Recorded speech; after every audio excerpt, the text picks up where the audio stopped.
For those of you who don't know, I am married to my lovely wife, Katie. We have been married for over 9 years now. And yeah, give it up. That's awesome. I can't talk about her too much because if I do, I'll get sidetracked and just lose focus of where I'm at and everything. So I got to stay focused and go on. But about 6 years ago now, we actually had our first child. So we have one son. His name is Cade. And we thought it would be awesome when he turned like 2 or 3. I think it was 3 that we decided, you know what? Our son needs more than anything else right now. He needs his own puppy. And so we started doing some research, trying to figure out, okay, what kind of dog are we going to get? I'm sorry, all of those of you that are like little dog people, that's not us. Like, I want a dog that I can actually wrestle with and, you know, that actually, like, strikes some fear into the neighbors and things like that, you know? And so I'm like, we should get a Great Dane, you know? And then I'm like, nah, that's not going to work. And so started looking at labs, started looking at things. And what we ended up settling on was a boxer. Okay, a boxer. I think we might have a picture of him. I didn't pick that photo out, my wife did, so don't judge me for that, but yeah. That is Ranger. He's 3 years old now. He thinks he's a human being. He's treated like he's a human by my wife. But yeah, that's our dog Ranger, okay? I love having a dog. I'm a dog person. I'm not a cat person. Just don't do cats. I don't know why anybody would want a cat, but hey, we're dog people. Now, here's the thing about having a dog. I love having a dog, but there is one thing I don't like about having a dog. Here's what I don't like about having a dog, is when my son and I go outside in the backyard and try to play, we got to watch where we step all the time. Because if we're not careful, especially my son who's 5, about to be 6, he has a tendency to not look for the bombs like I do. And what ends up happening usually is he ends up stepping in something, and then he's like, hey, Dad, look at this. And then he's like, or he ends up smelling it, and then he's like dry heaving and gagging all in the backyard, and he's like hopping, and I'm like trying to figure out what to do. And I'm like, hey, you know, like scrape it off, like scrape it, you know, do that. We'll get the water hose and we'll clean it. Or we do like the lazy thing, and we're like, just take your shoes off, leave them by the back door, and we'll get to it like in 2 weeks, you know, kind of that one old number. But that's the one thing about having a dog that I don't really enjoy, is that if you're not careful where you step, if you're not careful where you walk, you can end up in a messy situation, a stinky situation, a situation you wish you weren't in, a dirty one. Now look up here at me. If you're not careful with your friends, if you're not careful who you step with in your life, if you're not careful who you walk with, if you don't watch who you walk with, you can find yourself, look up here at me, don't miss this, in a stinky situation. If you're not careful about who you step with, you can find yourself in a messy situation. You can find yourself in a situation that you wish you weren't in. And this is why it's so important that you're careful about the friends that you choose. Here's what I'm going to do. I'm going to ask you a few questions. And as I'm asking you these questions, I don't want you to talk or answer out loud. I just want a show of hands, okay? How many of you, now be honest, this is church. How many of you have ever done something stupid because you wanted to look cool in front of your friends? If that's you, raise your hand. Leave your hands up. Leave your hands up. This guy's like got both hands and he's standing on a chair. Like, he's like, yes, done it before. Okay, leave your hands up. Listen to this one. How many of you have ever gotten pulled into some drama because of your friends? Leave your hands up. All right, look up here, look up here, look up here. How many of you have ever ended up in trouble because of who you were associating with? Huh? Leave them up. How many of you have ever done something that you regretted because of your friends that you were hanging out with in that moment? Now, if you can raise your hands to any one of those, I want you to raise your hands. If you raise your hands at all to any of those, raise your hands, okay? If you answered yes to doing something stupid, to doing something where you got pulled into drama, you ended up in trouble, or doing something that you regret because of your friends, if that was you, I want you to raise your hands up high so I can see them. All right, now everybody look around. Everybody's hand is raised. And what do all of these things have in common? It was the people that you were hanging out with. You weren't watching where you were stepping, and you ended up in a stinky situation. Am I right? So, what do we need to realize? We need to watch who we step with, right? Look up here at me. You need to be careful. You need to watch who you step with. And one of the things that I think we just proved right there is this. This is point number one for those of you that are taking notes, is that one friend can change your life. One friend can change your life.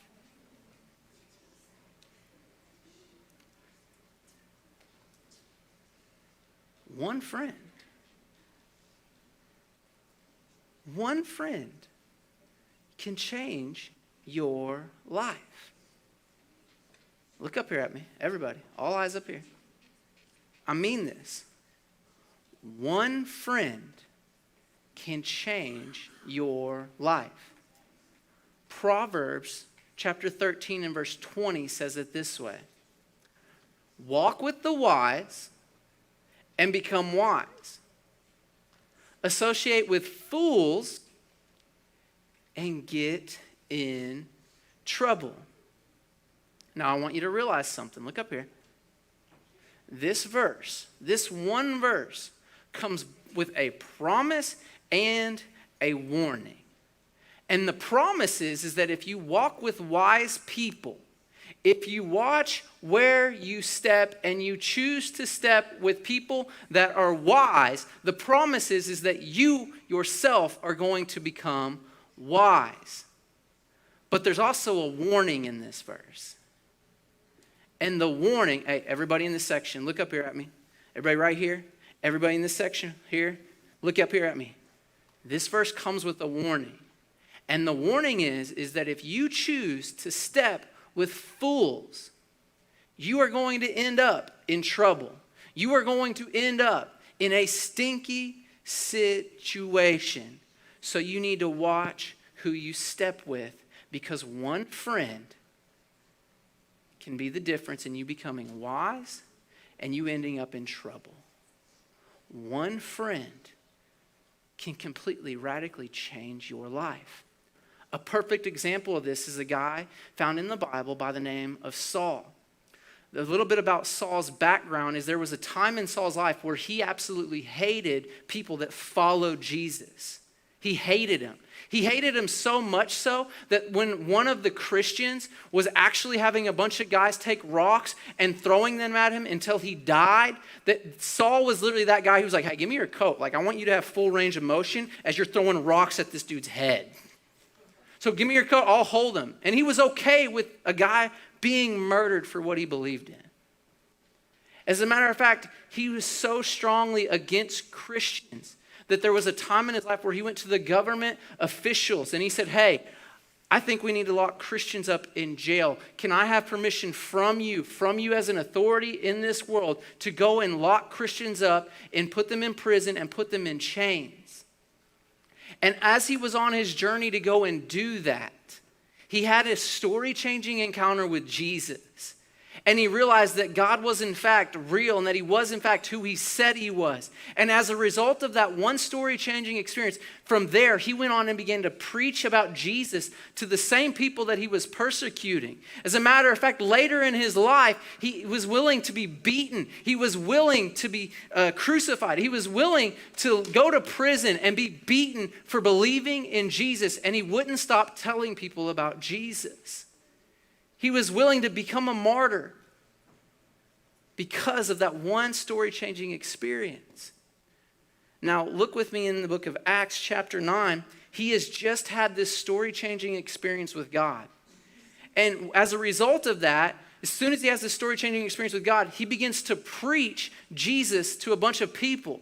And his old running mates, his old buddies that he was once walking with, that was locking Christians up, didn't like him as a result of that. So they began to talk about how they could kill their former friend. And so he escapes one night and he goes to a different city and he actually goes to Jerusalem. And here's what happens when he gets to Jerusalem. Acts chapter 9, verse 26. It says, when Saul arrived in Jerusalem, he tried to meet with the believers. This is right after his story's been changed. It says he wanted to meet with the believers. He tried to meet with them. But they were all afraid of him. They did not believe that he had truly become a believer. They're like, dude, he's just trying to play a trick on us. He just wants to lock us up, so he's telling everybody that he's a believer and that he follows Jesus now. But the reality is that he doesn't. So we're not going to meet with him. We're going to separate ourselves. We're not going to have anything to do with him because we don't want to get tricked and have to go to prison or be beaten. But look what happens in the very next verse. It says, but then Barnabas brought him to the apostles and told him how Saul had seen the Lord on the way to Damascus, and how the Lord had spoken to Saul. He also told them that Saul had preached boldly in the name of Jesus in Damascus. And so Saul stayed with the apostles and went all around Jerusalem with them, preaching boldly in the name of the Lord. Now, don't miss this. This is incredibly important. One person can change your life. And here's Saul, who wanted to meet with a group of people. He wanted to talk to these believers. And they refused to meet with him. And one person by the name of Barnabas stepped up in his defense and said, hey, you know what? No, he actually has experienced Jesus. He has had his story changed. He is preaching. This isn't a ruse. He's not pulling a fast one on you. His life has been changed. And as a result of what Barnabas said, Paul was then able to meet with the believers, or Saul was able to meet with the believers. And what I want you to see is that one person changed his life. And one friend can change your life. One friend can be the difference in you ending up becoming a wise person or getting into trouble. But here's the thing, and don't miss this. Look up here. This is super, super important. Finding wise friends is not an instant process. It takes time. And you have to step back and watch and observe people to figure out if they are truly wise or if they're a fool. You have to step back and watch them, and it will take time. Finding wise friends will take time, and it's going to be hard work for you. I wish I had like a magic wand that could just fix it and make it good, but that's not the reality. It's going to take you being diligent day after day and seeing how people make decisions. What happens as a result of the decisions that they make. Watching how they treat other people. Watching how they respond in certain situations. Watching them and saying, okay, you know what? This person, they choose to do what's right. And they even do what's right when it's hard for them to do it. This person considers other people. They don't make selfish decisions. You know what? This person always seems to avoid all the drama. This person doesn't seem to have people talk negatively about them. This person doesn't end up in in-school suspension or getting suspended. Maybe I need to try to become friends with them instead of the same group of people that I have. But it's going to take you stepping back and watching and seeing them. Matter of fact, this brings me to point number 2, and that's this, is it's going to take time, but if you really want to live the right life, you can do that, but it's going to be impossible to live the right life with the wrong friends. I'm going to let that one sink in for a second. It is impossible to live the right life with the wrong friends. It is impossible to live the right life with the wrong friends. Paul, who I was just reading to you about, who had one friend in Barnabas, completely changed the directory in the course of his life because of that one friend. He was writing to a group of believers in a city by the name of Corinth. And as he was talking to them and writing this letter to them, he shared something that was incredibly important with them. And he further enforces what the writer of Proverbs said. And here's what Saul said about it in 1 Corinthians chapter 15 and verse 33. He says, "Don't be fooled by those who say such things, for bad company corrupts good character."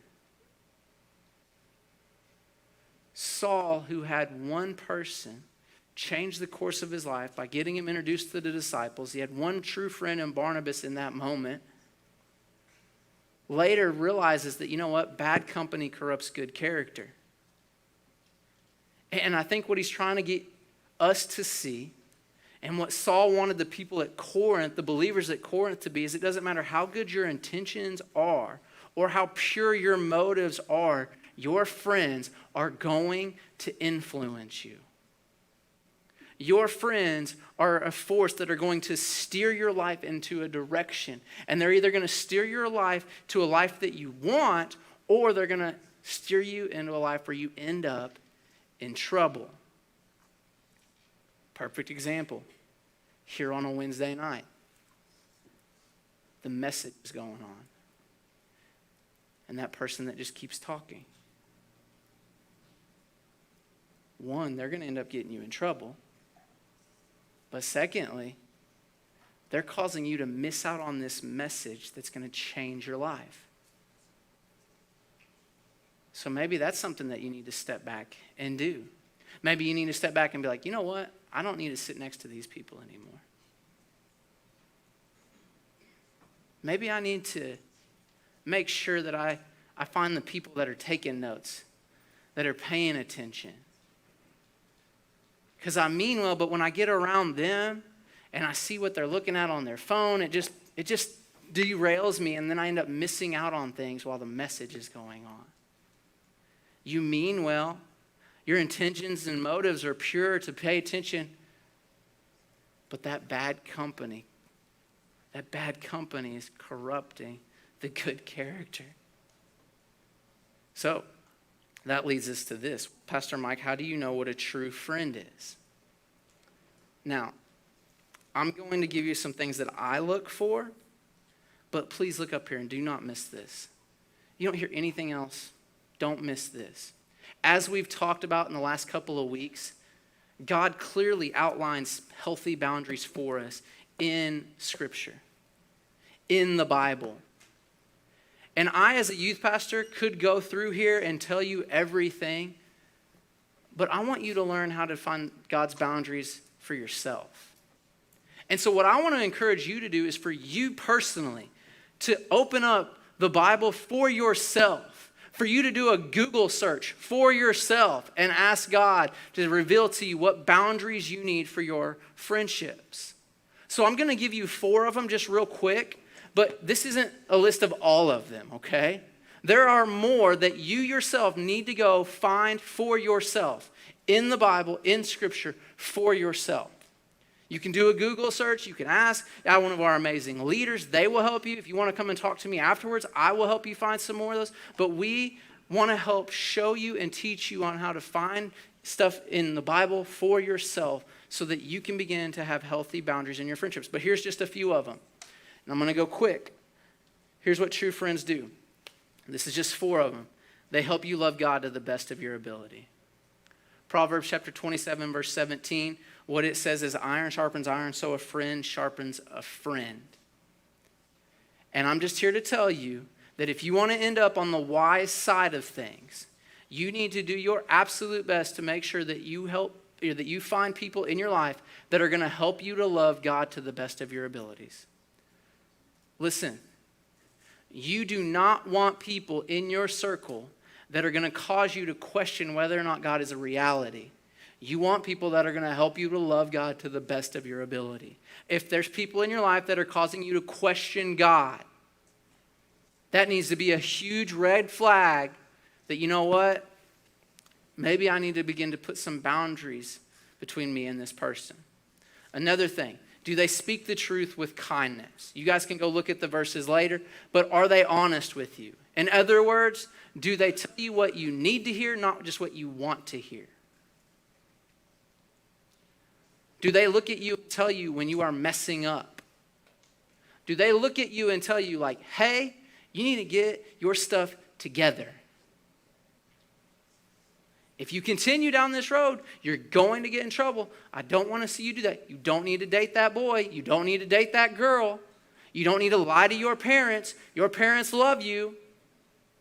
Yeah. You guys want me to park here for a little bit? You seem like you want me to talk about parents and... No, I'm just kidding. But let me say this. Your parents, if there's anybody that's trying to divide you and split you away from your mom and your dad, you don't need to listen to them. In the whole time that I've been a youth pastor, and even when I've been a youth leader, 100% of the time, parents have loved their children and wanted to help them and wanted to do what's best for them. And if you want to listen to some friend of yours that's saying, oh, you don't need your mom, she's this, she's that, or your dad doesn't. No. Go and talk to your parents. I promise you, the way that they respond will be in love. They might be upset at first, but ultimately, they'll help you with whatever's going on in your life. 100% of the time, that has been the case. Please, go and talk to your parents. But you want people that are going to look at you and tell you, go talk to your parents. Go talk to a youth leader. Go talk to Pastor Mike. Those are the people that you want in your life. Now, you want them to do it in kindness. You don't want people to just buck up on you and everything, but they need to be gentle. They need to be kind when they do it. How about this one? People that are going to journey with you.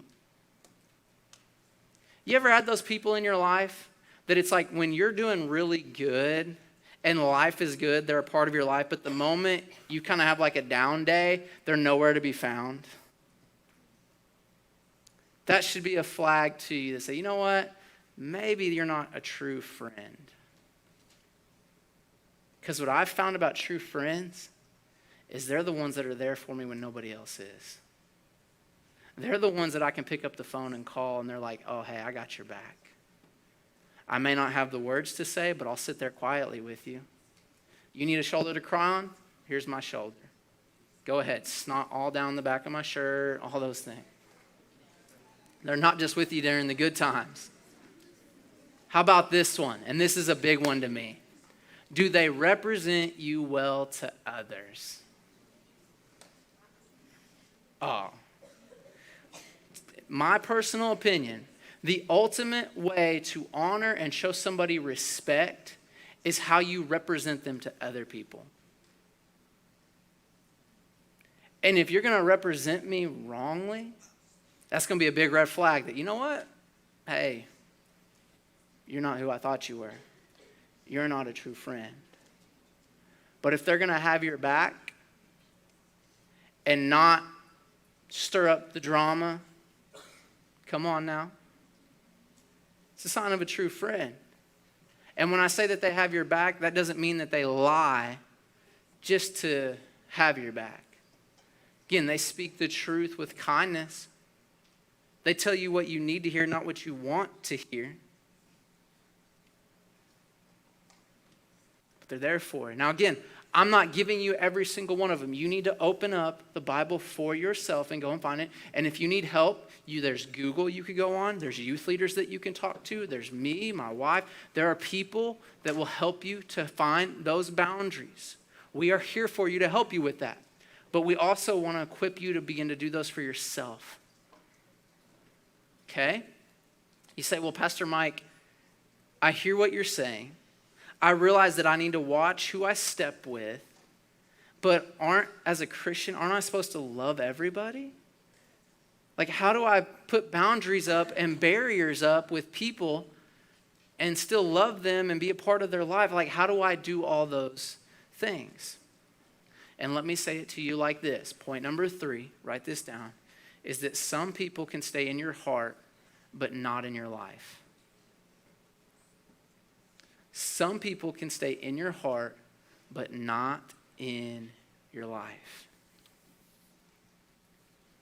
Now, how do you find out who those people are?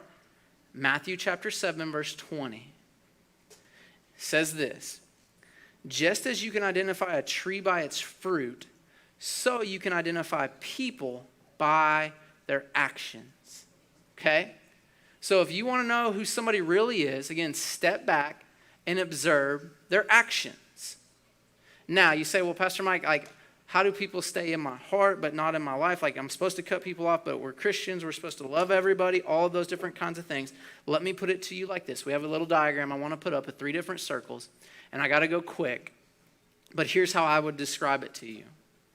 You need to begin to locate your friends or people that you go to school with and put them in one of these 3 categories. Your friends.